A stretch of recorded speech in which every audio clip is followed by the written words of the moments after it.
टिक news. Maharashtra के मुख्यमंत्री एकनाथ शिंदे को एक और बड़ा झटका उद्धव गुट ने दे दिया है। जैसा कि आप जानते हैं, उद्धव ठाकरे के खिलाफ मोर्चा खोलते हुए इस साल पूर्व अघाड़ी सरकार से रिश्ते तोड़कर बगावत की रणनीति करते हुए एकनाथ शिंदे ने बीजेपी का दामन थामा और महागठबंधन की सरकार भाजपा एकनाथ शिंदे ने बनाई, जो कि बीएमसी चुनाव को लेकर मन से प्रमुख राज ठाकरे से लगातार मिल रहे हैं। राज ठाकरे के बेटे से उनकी मुलाकात हो रही है। सीएम एकनाथ शिंदे से राज ठाकरे की मुलाकात, उनके बेटे की मुलाकात जारी है। देवेंद्र फडणवीस बीएमसी चुनाव को लेकर ज्यादा सक्रिय है, लेकिन शरद पवार और उद्धव ठाकरे की रणनीति को नाकाम करने की कोशिश जो एकनाथ शिंदे की थी, उन्हें जमकर पूर्व अघाड़ी सरकार के नेताओं ने घेरा और कहा कि देवेंद्र फडणवीस जो है भारी पड़ रहे हैं एकनाथ शिंदे के पावर के आगे और शिंदे को साइडलाइन किया जाएगा। वो बीजेपी सिर्फ सत्ता में रहने के लिए शिंदे के साथ जुड़ी हुई है। अब ऐसे में महाराष्ट्र में बीएमसी चुनाव को लेकर सियासी घमासान जो जोरों पर है।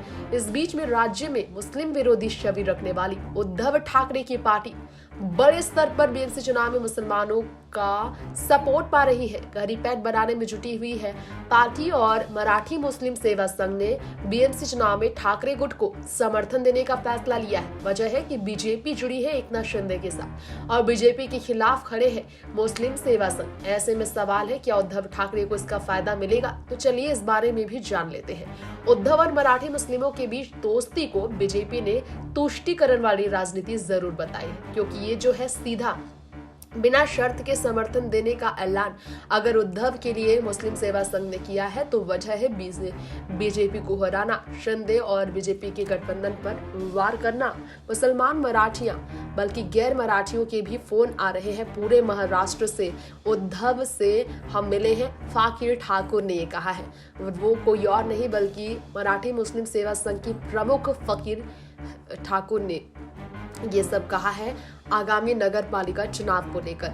तो आपको जान लीजिए कि बीजेपी ने जो घेरा है उन्हें वो काफी डरे हैं, ये कहना है। मुंबई अध्यक्ष बीजेपी के आशीष शेलार ने भी कहा शिवसेना उद्धव बाला साहब अब मुसलमानों की वोट को बटोरना चाहती है। बिल्कुल सही है।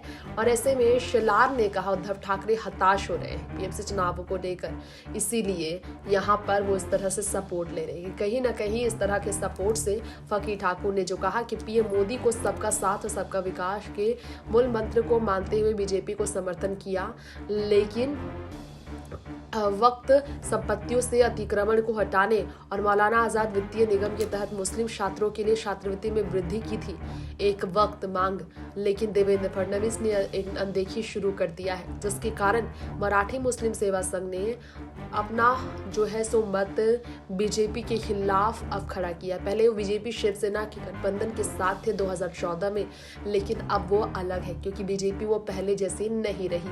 हार्डकोर मुस्लिम की सियासत करता है ये संगठन, जो कि 180 संगठन शामिल है इसमें। और ऐसे में बहुत ही बड़ा सवाल है, क्या ये चुनौती सीएम एकनाथ शिंदे को मुख्यमंत्री के पद से बाहर करेगी, क्योंकि अगले साल महाराष्ट्र में विधानसभा चुनाव भी होने वाला है। टिक न्यूज से तृप्ति की रिपोर्ट।